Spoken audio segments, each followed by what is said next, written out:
우리 서로 축복하며 인사했으면 좋겠습니다. 내가 지을 수 있는 가장 밝고도 아름다운 표정으로 인사하시죠. 네, 잘 오셨습니다. 잘 오셨습니다. 네, 잘 오셨습니다. 네, 잘 오셨습니다. 오늘도 예배 자리 잊지 않고 나오신 모든 지회종들에게 우리 그리스도의 넘치는 은혜와 평강이 꼭 함께 하시기를 주님의 이름으로 축원합니다.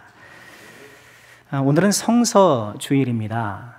성서주일은 하나님의 말씀을 받은 것에 감사하고 또 말씀을 더 가까이 하고 말씀과 함께 살기로 다짐하자는 취지에서 성서주일을 지키게 되는데요. 또 더불어서 스스로 성경을 구할 수 없는 분들에게 성경을 보낼 수 있도록 또 기도와 헌금으로 참여하는 주일이기도 했습니다. 요즘 뭐 그렇게는 안 하는데요. 성서주일의 역사는 꽤 깊습니다. 선교 초기 1899년 5월 7일부터 성서공회주일로 이렇게 지켰고요. 그 후 1900년대 들어서 성서주일이라고 명칭을 바꾸었습니다. 그리고 1948년에 세계 성서주일에 맞추어서 12월 둘째 주일로 지키기로 하여서 지금까지 전해오는 폭유서 깊은 그런 기념주일이죠. 하나님께서 우리에게 주신 선물 가운데 최고의 선물 성경이죠.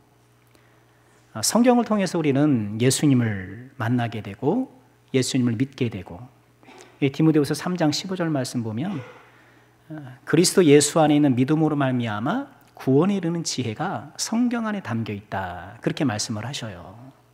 성경이 아니면 우리가 예수님 만나기 어려운 것이죠. 성경을 사랑하고 성경과 함께 믿음의 순례길을 걸어가기로 다짐하는 우리가 되어야겠습니다. 오늘도 우리는 성경 속으로 들어갑니다. 그래서 설교자는 항상 성경 말씀으로 설교하는 거예요. 내 경험으로, 내 지식으로, 뭐 제가 받았던 어떤 그 영적 감흥으로 막 이렇게 얘기하는 것이 아니거든요. 하나님 말씀만이 구원에 이르는 지혜이기 때문에 그런 것입니다. 자, 우리 창세기 산책 32번째 시간을 맡고 있는데요.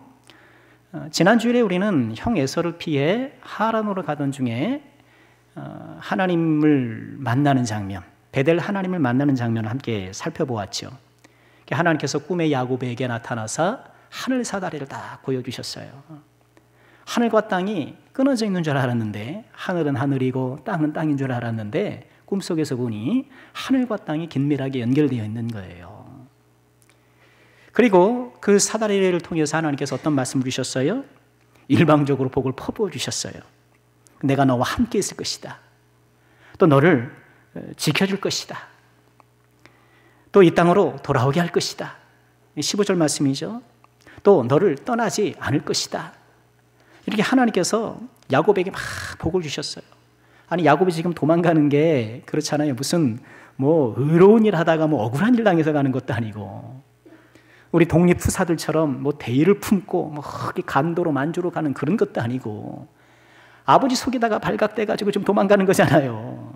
그런 야곱에게 나타나서 하나님께서 이처럼 축복을 소나기처럼 퍼부어 주셨는데, 잠에서 깬 야곱이 돌을 기둥 삼아 하나님께 기름을 부어 제사를 드리고 소원을 드렸지요. 자, 오늘 우리가 읽은 29장의 말씀은요, 이런 야곱이 여행을 이어 드디어 하란에 도착한 그런 내용입니다. 우리가 읽지는 않았습니다만 1절 말씀에 보면 야곱 길을 떠나 동방 사람의 땅에 이르렀다, 이렇게 전해주고 있어요. 지명은 하란이지만 그 지역의 성격을 동방 사람의 땅이다, 이렇게 말씀을 하셔요.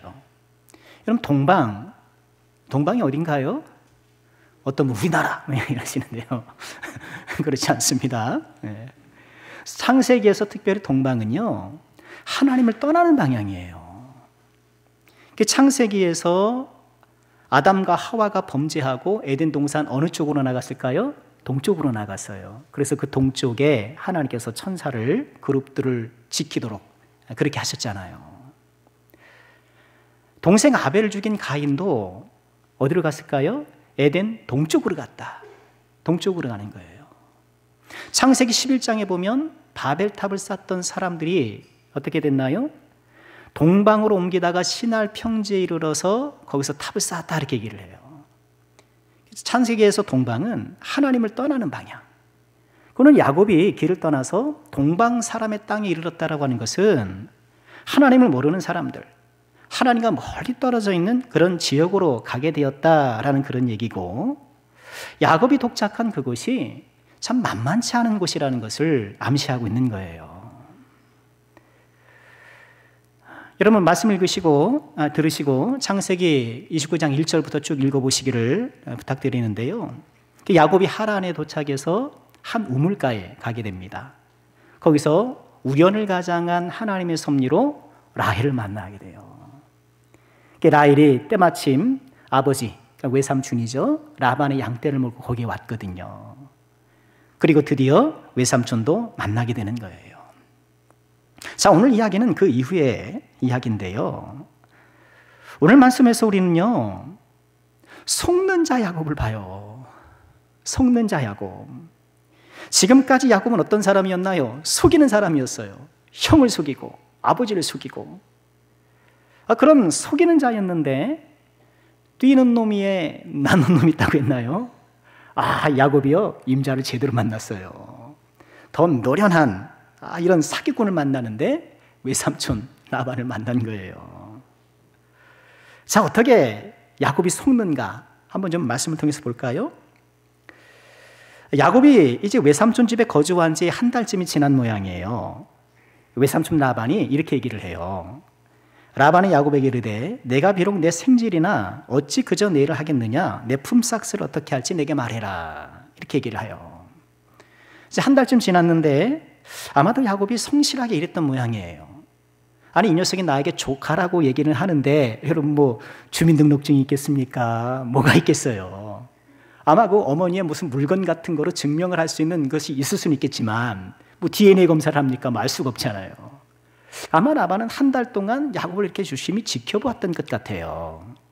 그리고 나름 확신하게 되었는지 그러면서 네가 어떻게 좀 여기 집에 와서 공으로 일하겠는가? 아마 야곱도 좀 열심히 일했던 모양이에요. 그렇겠죠. 외삼촌 집에 왔는데 거기 살러 왔는데 어쨌든 좀 열심히 일을 해야 되지 않겠습니까? 내 품삯을 어떻게 할지 말해라. 네가 조카이긴 하지만 어떻게 공으로 하겠느냐. 이런 라반의 제안은요, 한편 뭐 타당한 이야기이기도 하지만 다른 한편 보면은요, 야곱의 지위를 명확하게 선을 그어주는 것이기도 해요. 이 조카잖아요. 조카가 살러 왔는데 이제 조카긴 하지만 피부치긴 하지만 어찌 보면 품꾼의 하나로 여기는 거예요. 여러분, 아브라함도 조카 롯하고 다녔잖아요. 근데 아브라함은 이 조카를 참 아들처럼 여겼어요. 물론 아브라함이 아들이 없었기 때문에 그럴 수도 있었겠지만 이 조카를 살뜰하게 아들처럼 여겼던 아브라함과는 좀 대조되는 그런 모양인데요. 자, 어떻게 좀 품삯을 쳐주면 좋겠느냐라고 말하자 야곱은 기다렸다는 듯이 둘째 딸 라헬을 아내로 주세요, 이렇게 얘기를 하는 거예요. 아마도 야곱이 라헬을 처음 만나서 첫눈에 반했던 것 같아요. 그거 아시죠? 첫눈에 반하는 거 아시는 분들이시죠? 예, 우린 다 그거 아는 사람들이에요. 이 라헬과 처음 만나는 그 장면을 이렇게 보면은요, 29장 11절에 성경이 이렇게 소개해요. 그가, 즉 야곱이 라헬에게 입 맞추고 소리내어 울었다. 입을 맞추는 것은 뭐 그 당시에 인사관행이니까, 인사예법이니까 그렇다 치는데 소리내어 울었다는 거예요. 아니, 야곱이 왜 울었을까요? 여행이 힘들었던 거예요. 지금 하란이 어딘지 지금 수개월 걸쳐가지고 이렇게 막 왔는데 드디어 라반의 가족을 만났구나, 드디어 내가 여기 도착했구나 라고 생각하니 그 여행길에 고생했던 것들이 다 생각을 하면서 왈칵 울음이 쏟아지는 거예요. 그 라헬 입장에서 보면 웬 남자가 찾아와가지고는 가족이라고 밝히면서 펑펑 우는 것 아니겠습니까? 아마도 라헬이 이렇게 다독이면서 괜찮습니다, 잘 오셨습니다, 이렇게 위로했던 것이 아닌가 싶어요. 또 때마침 라헬도 좀 아름다운 여인이 있기 때문에 야곱이 이렇게 좀 라헬에게 위로도 받고 또 라헬가 또 어여쁜 여인이었기 때문에 처음부터 좋아했던 것 같아요. 그러니 한 달밖에 되지 않았는데 어떻게 해요? 아내로 달라 그러잖아요. 자, 그런데요, 이 야곱이 라헬을 아내로 달라고 하면서 7년을 섬기겠다고 얘기를 하잖아요. 18절에 보면 외삼촌의 작은 딸 라헬을 위해서 제가 7년을 섬기겠습니다, 이렇게 이야기를 해요. 근데 당시 결혼 풍습에 따르면 남자가 결혼을 하려면 신부 측에 돈을 줘야 했던 모양이에요. 결혼 지참금을 줘야 했던 거예요. 근데 그 금액의 이른바 상한선이라고 할까요? 50세겔이었다고 해요. 신명기 말씀에서도 그런 내용이 나오긴 하는데요. 당시 1세겔은 노동자의 한 달 품삯 정도 됐다고 해요. 그러니 50세겔은 50개월 정도 일을 해야 되는 큰 돈이잖아요. 그런데 돈 없으면 어떻게 해야 돼요? 돈 없으면 장가를 가네. 빈대떡이나 부쳐 먹어야 되나? 집에 가서 빈대떡이나 부쳐 먹어야 되는 그런 사회였는지 모르겠는데, 근데 실제로 50세겔까지는 아니고 아마도 그 이하로 이렇게 적정한 선에서 이렇게 결혼 지참금을 지불했었나 봐요. 그런데 야곱은 지금 라헬을 위해서 몇 년 노동력을 제공하겠다는 거예요? 7년을 제공하겠다는 거예요. 7년이 몇 개월이죠? 84개월이란 말이에요. 남들은 50개월 정도, 최대치가 50개월인데 이 야곱은 84개월 일을 하겠습니다, 그만큼 값을 지불하겠습니다라고 얘기하는 거예요. 왜 그렇게 했을까요? 라헬을 무척 사랑했기 때문에. 뿐만 아니라 이렇게 높은 금액을 제시해야, 본인 아무것도 없잖아요 지금. 높은 금액을 제시해야 라반이 거절하기 어려울 것이고, 또 혹시나 모를 경쟁자가 있을 수도 있는 것 아닙니까? 그 동네 청년들이 있을 수 있는 것 아니에요. 그런 경쟁자를 따돌리기 위해서 이렇게 어마어마한 그런 금액을 제시한 것으로 보여요. 라반이 흔쾌히 동의하면서 19절에 이렇게 얘기를 해요. 라반이 이르되 그를 내게 주는 것이 타인에게 주는 것보다 낫다, 이렇게 얘기를 해요. 그런데 이 19절의 라반의 말이 애매해요. 그를 내게 주는 것이, 여러분 여기서 그라는 것은 당연히 누구겠습니까? 라헬이겠죠. 그런데 앞서 야곱은요, 외삼촌의 작은 딸이라고 이렇게 딱 짚어서 얘기를 해요. 외삼촌의 작은 딸 라헬에가 딱 짚어주는데, 요 라반은요, 내가 그를 줄게 라고 얘기를 하는 거예요.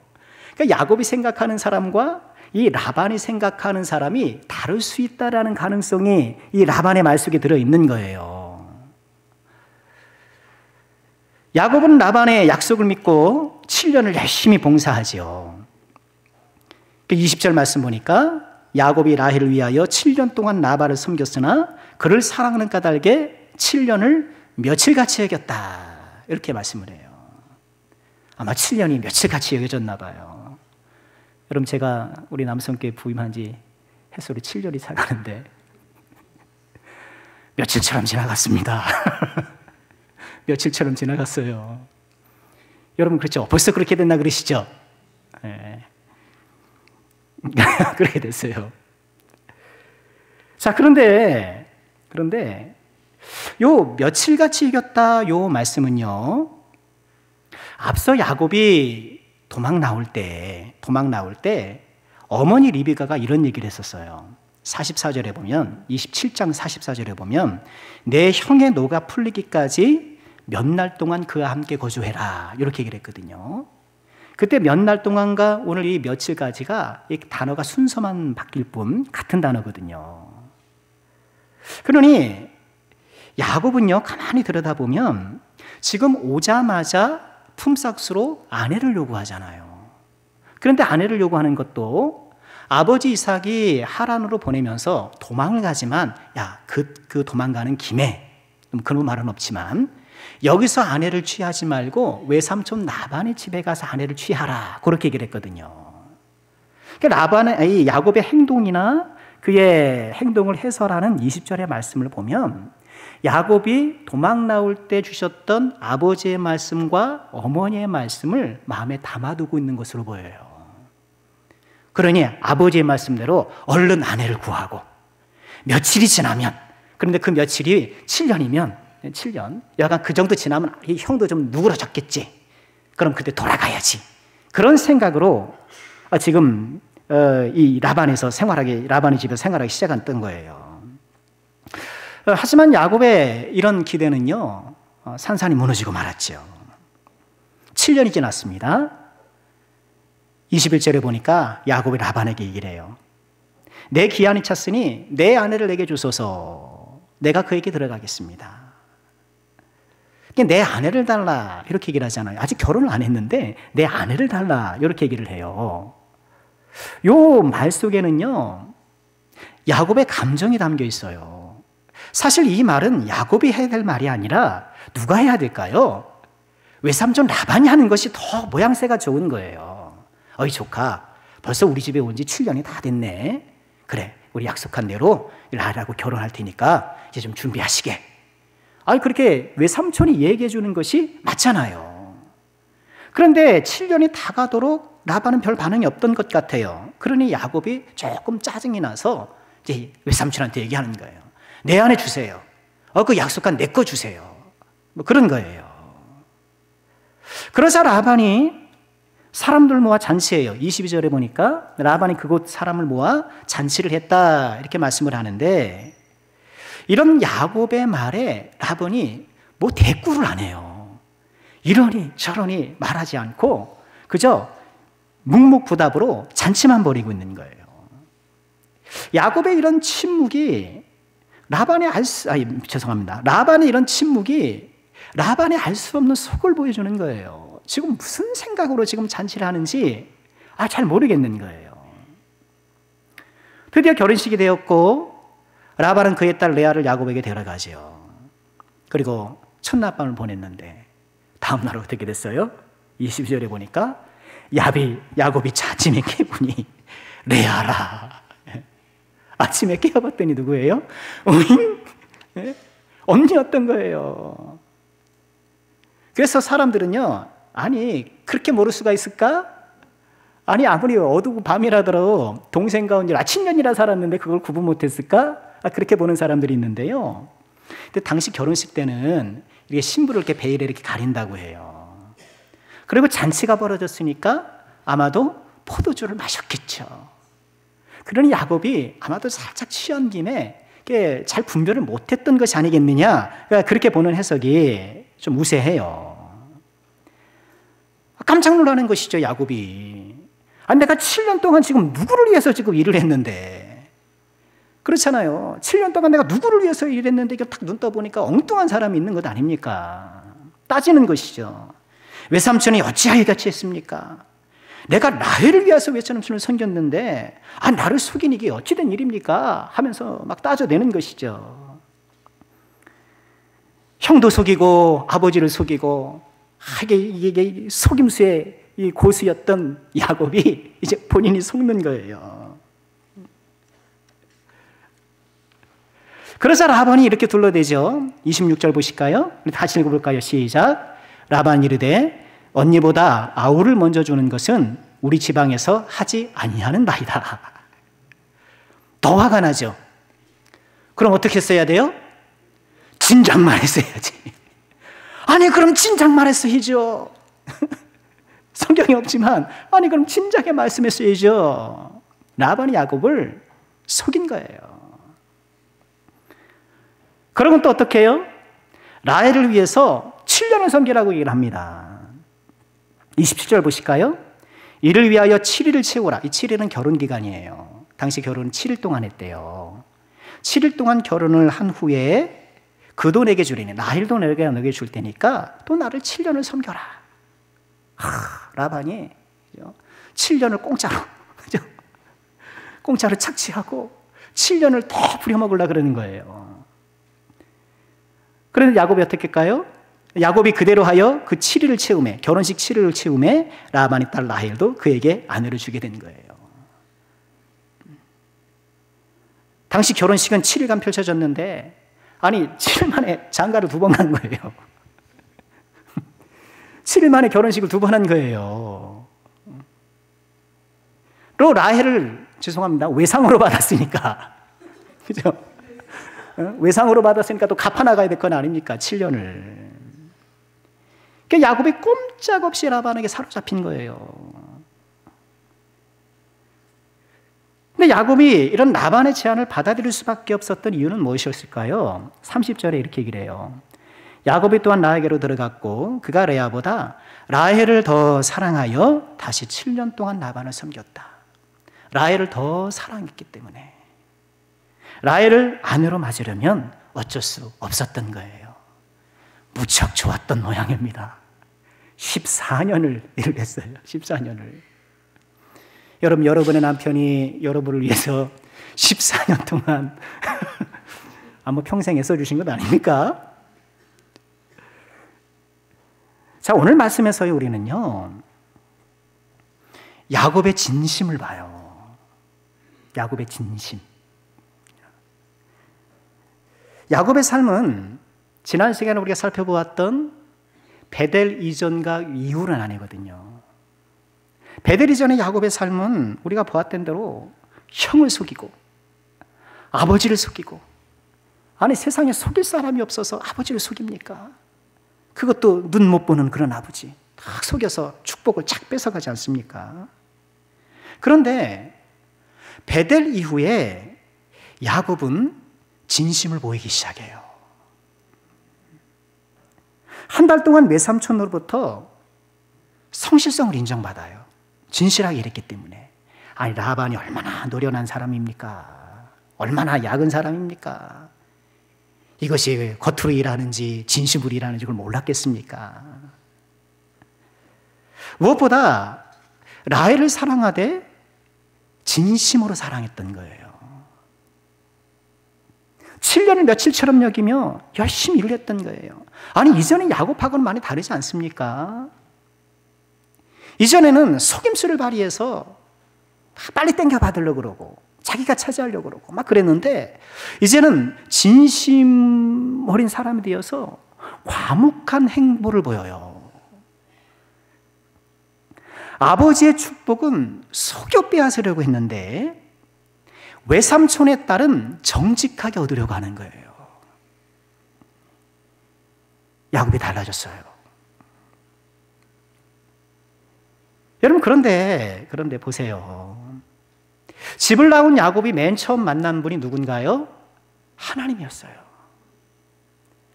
베델에서 사다리를 보여주시고 내가 너에게 복을 주리라. 하나님께서 막 소낙비처럼 막 복을 주셨잖아요. 그런데 하나님을 만난 후에 만난 사람이 누구예요? 사기꾼을 만난 거예요. 하나님을 만난 후에 곧장 만난 사람이 사기꾼을 만난 거예요. 하나님을 만난 후에는 사기꾼이 있다가도 사라지고 그의 사기 계획이 좌절되고 막 이래야 되는 것 아닙니까? 하나님을 만난 후에 이 야곱이 심경의 변화를 일으켜서 내가 좀 진실하게 살아보자 그렇게 다짐을 했던 것 아니겠습니까? 내가 진심으로 또 진실하게 좀 살아보자고 딱 했으면 그걸 어떻게 돼요? 그 진실한 마음이 좀 열매를 맺을 수 있는 그런 스토리가 좀 쫙 펼쳐져야 되는 것 아니겠습니까? 그런데 그 진심을 이용하는 사기꾼이 나타난 거예요. 라반이 나쁜 것은요, 야곱의 진심을 이용한다는 거예요.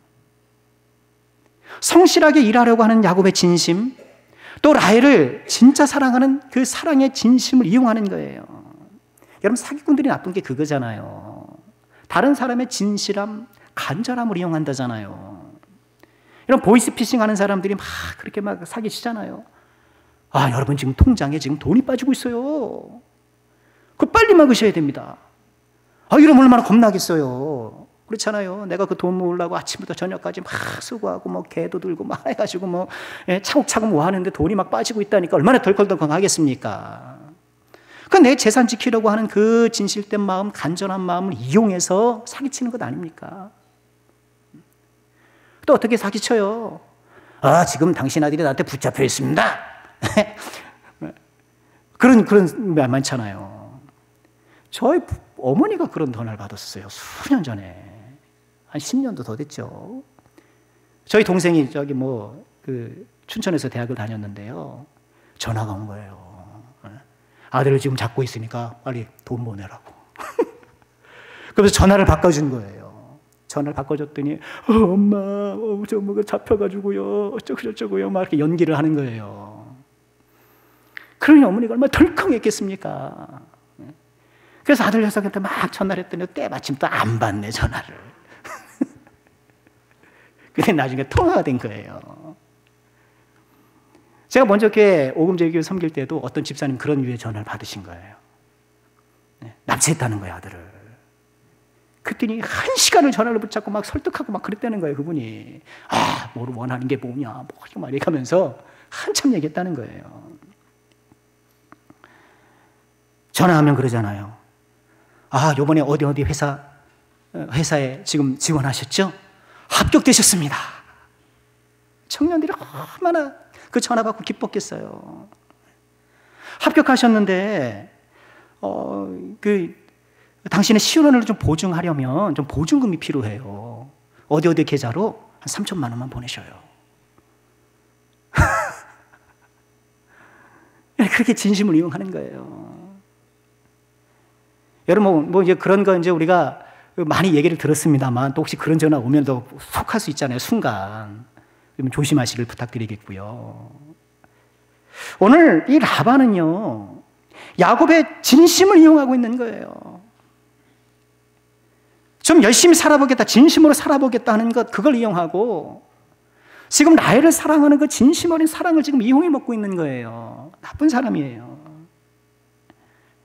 오늘 야곱은 진심을 도둑맞고 있어요. 진심을 도둑맞고 있는 거예요. 여러분 이 말세를 살아가면서 우리 역시도 진심을 도둑맞을 때가 얼마나 많은가요? 동방 사람들로 가득한 이 악하고 음란한 세상을 살아가면서 우리가 진심을 도둑맞을 때가 얼마나 많이 하는 거예요. 나름 하나님도 만났고 은혜도 받았고 그 마음을 새롭게 해서 좀 내가 올바로 살아보려고 했는데 세상이 만만치 않잖아요. 우리의 진심을 받아주지 않고 진심이 좋은 열매를 맺도록 도와주지 않아요. 이 세상은 그래요.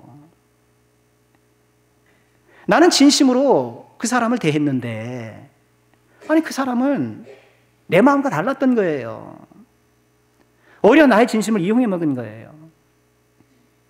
나는 진심을 다해서 내가 회사 안에 정말 열심히 하고 충성했는데 나에게 돌아온 것은 별것 없는 거예요. 그리고 때가 되니까 너무너무 냉정하게 나에게 돌아서는 거예요. 진심을 배반당하는 거예요. 여러분 우리가 이 세상에 진심을 다해 준비하는 것들 얼마나 많습니까? 우리 수험생들, 취준생들 얼마나 열심히 공부하고 열심히 노력하고 진심을 다해서 준비하는데 여러분 제가 진심을 다해서 준비했다고 그것이 다 통하던가요? 나의 진심이 좌절되고 나의 진심을 도둑맞을 때가 뭐 부지기수로 많은 것이죠. 내 진심이 도둑맞았을 때 나는 어떻게 해야 되는가? 오늘 진심을 도둑맞은 야곱은 어떻게 했을까요? 우리 30절 다시 한번 보실까요? 야곱이 또한 라헬에게로 돌아갔고 그가 레아보다 라헬을 더 사랑하여 다시 7년 동안 라반을 섬겼더라. 여러분 저는 이것이 야곱에게 놀라운 변화라고 생각해요. 이렇게 속았다면, 이렇게 외삼촌에게 당했다라면 여러분 가만히 있겠습니까? 우리 같으면 가만히 있겠습니까? 외삼촌이 괘씸하시더라도 내가 안 갚음해 주려고 그러지 생각하지 않겠습니까? 또 어쨌든 라헬은 얻었잖아요. 그죠? 라헬은 어머니 얻었잖아요. 얻었으니까 이제 일을 설렁설렁 해도 될지도 모르겠고 적당한 때에 이게 살림 챙겨가지고 나올 수도 있을 것이고 혹은 아버지를 속인 것처럼 형을 속인 것처럼 이렇게 꾀를 써가지고 7년 시기로 뭐 단축시키든가 뭐 이런 잔꾀를 부릴 수도 있을 것 같은데 야곱은 7년을 꼬박 섬기기로 하는 거예요. 왜? 라헬을 사랑했기 때문에. 복수심으로 라헬을 얻으려고 하고 있던 것이 아니고 꾀로 이 라헬을 얻고 싶었던 것이 아니에요. 정직하게 얻고 싶었던 거예요. 진심을 도둑맞았지만 야곱은 여전히 그 진심을 유지하고 있다는 거예요. 정말 우리 야곱이 달라졌어요. 진심을 도둑맞을 때 우리는 어떻게 해야 되는가? 진심을 강탈당한 세상에서 우리는 어떻게 살아가야 되는가? 저는 우리가 암송하고 있는 디모데후서 3장에 답이 있다고 봐요. 3장 13절 14절 우리 같이 한번 읽어볼까요? 함께 합니다. 악한 사람들과 속이는 자들은 더욱 악하여져서 속이기도 하고 속기도 하나니 그러나 너는 배우고 확신한 일에 거하라. 속이기도 하고 속기도 하는 일. 진심이 강탈당하는 그런 세상, 이 말세 진심을 훔쳐가는, 진심을 이어먹는 이 세상에서 우리는 어떻게 살아가야 되는가? 그러나 너는 배우고 확신한 일에 거하라. 하나님 말씀 가운데 거하라는 거예요. 진심을 도둑맞으면 우리는 얼마나 허탈한 마음에 세상을 미워하기 쉽습니까? 세상 정직하게 살아봐야 소용없어. 기도해봐야 소용없더라고. 힘만 들지. 그거 다 마음이나 편하라고 하는 소리지. 세상은 세상 방식대로 살아가야 하는 거야. 진심이 조롱받는 세상에서 내가 진심을 유지하고 배우고 확신한 하나님의 말씀을 다 붙잡고 살아가는 사람, 여러분 이 사람이 얼마나 멋있는 사람입니까?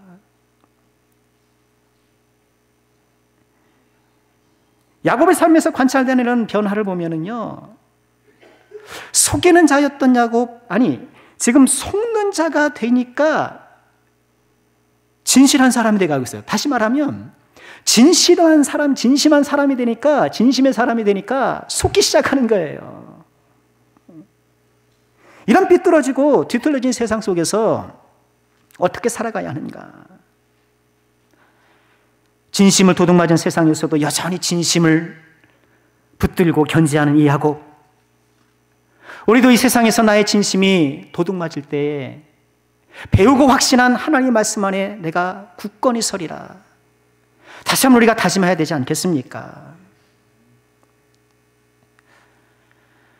오늘 말씀에서 우리가 간과할 수 없는, 해서는 안 된 또 한 가지 중요한 사실이 있습니다.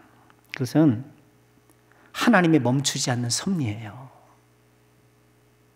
하나님의 멈추지 않는 섭리가 지금 이 모든 일 가운데에 역사하고 있는 거예요. 지금 야곱이 진심으로 살라고 했고, 그런 야곱을 이용해 먹는 라반이 있고, 사실 야곱도 어때요? 형과 아버지를 막 속이는 그런 삶을 살았잖아요. 이런 서로 속고 속이는 이런 인간 군상들이 펼치는 이야기 속에 하나님의 목적이 진전되고 있다는 거예요. 하나님의 선한 뜻이 계속 흐르고 있다는 거예요. 라반이 야곱을 속였잖아요. 그런데 이 라반의 속임수 때문에 야곱은 부인을 4명이나 얻게 돼요.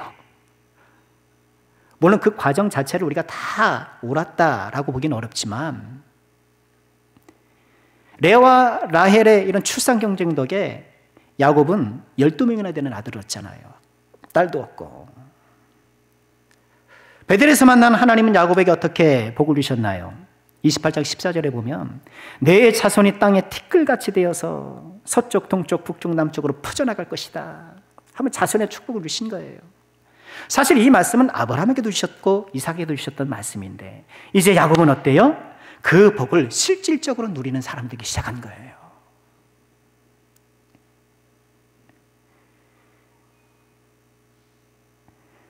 오늘 야곱은요, 진심을 갖고 있긴 했지만 아직 그의 삶에 하나님의 어떤 그 믿음과 신앙을 뚜렷하지는 않아요. 지금 결혼하는 과정에서 그가 기도했다는 등 이런 내용이 없잖아요. 하나님을 만나서 마음의 변화, 심경의 변화는 어느 정도 일어났지만 그의 삶이 전적으로 하나님께 돌아섰다고 보기는 어려워요. 그럼에도 불구하고 하나님께서는 이런 야곱과 또 그를 이용하는 라반의 꾀를 사용하셔서 하나님의 뜻을 이루어가고 계시는 거예요. 그러고 보면 하나님이야말로 정말 속이는데 고수예요. 하나님이야말로 속이는데 고수예요. 사람은 다른 사람을 무너뜨리려고 속이는지 모르지만 하나님께서는 세워주기 위해 속이셔요. 어떻게 속이십니까? 안 계신 것 같으나 계시고, 역사하지 않으시는 것 같으나 역사하시고, 하나님은 그렇게 훌륭하게 우리를 아름답게 속이고 계시는 거예요. 진심을 도둑맞는 세상 가운데서 우리가 살아가면서도 여전히 하나님의 말씀을 붙들고 살아야 될 이유가 여기에 있는 거예요. 하나님은 안 계신 것 같으나 계시고 역사하지 않으시는 것 같으나 여전히 역사하시는 분. 요즘 우리가 새벽에 욥기를 묵상하고 있지 않습니까? 오늘날 그에게 막 밀려온 이 시련의 쓰나미, 거기서 고통스러워하지 않습니까? 이유를 몰라 하나님께 부르짖지 않습니까? 욥도 진심을 도둑맞았지 않습니까? 그가 얼마나 믿음으로 살려고 했었고 의롭게 살려고 했었습니까?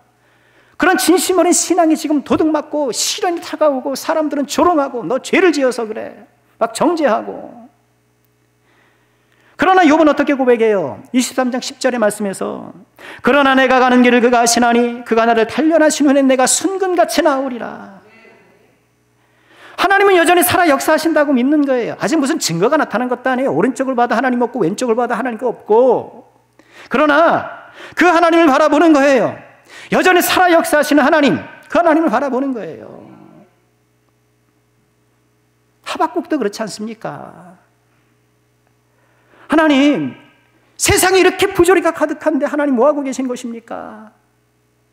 악인이 의인들을 애워싸고 있습니다. 악인들이 의인을 다 포위하고 있다는 거예요.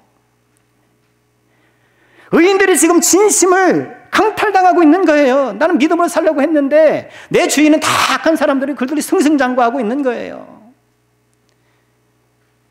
그러니 나의 믿음을 포기하는 사람들, 투항하는 사람들이 생기고, 하나님처럼 세상의 부조리 가운데 하나님 왜 침묵만 하고 계십니까?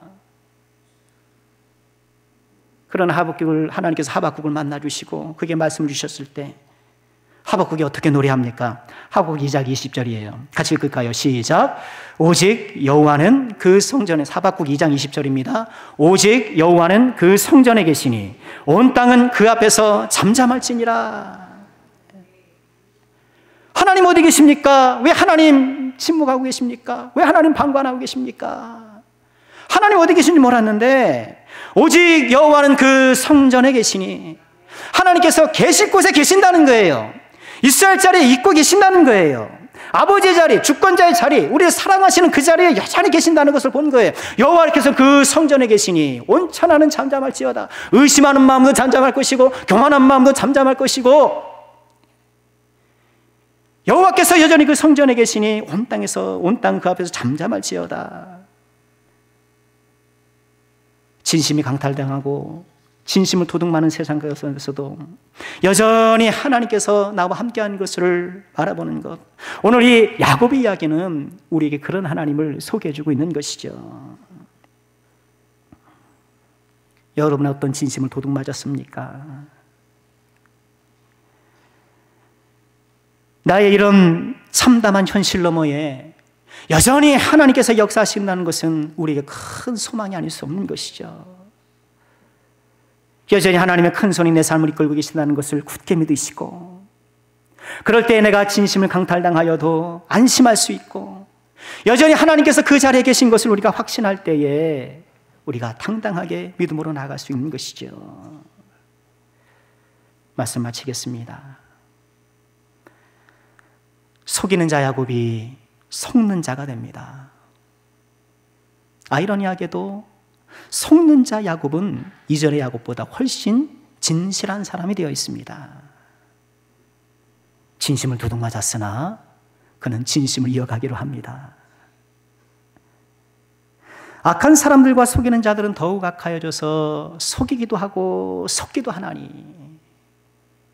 이런 말세 세상 가운데에 그러나 우리는 여전히 어떻게 해요? 배우고 확신한 일, 하나님의 말씀 안에 거해야겠습니다. 지금 내 삶을 하나님의 섭리의 강에 딱 떠받치고 있는 거예요. 이 하나님의 섭리의 강은 여전히 흐르고 있고, 이 하나님의 섭리의 강을 내가 따라갈 때에 마침내 소망의 항구를 만나게 될 것입니다. 이 믿음으로 날마다 말씀을 꼭 부여잡고, 속는 자 야곱이라도, 내가 속는 야곱이 되더라도 하나님의 말씀을 꼭 부여잡고 이 믿음의 여정을 힘차게 걸어가고 인내로 걸어가는 우리가 꼭 돼야 되겠습니다. 하나님의 그 은혜가 충만하시기를 주님의 이름으로 축원합니다. 기도하겠습니다. 은혜로우신 아버지 하나님, 진심을 도둑맞는 이 세상에서 마음 상하고 지쳐있는 주의 종들을 위로하여 주옵소서. 세상의 횡포 속에 고통당하는 주의 종들을 주여 격려하시고 사랑으로 품어주시기를 간절히 소원하고나나이다.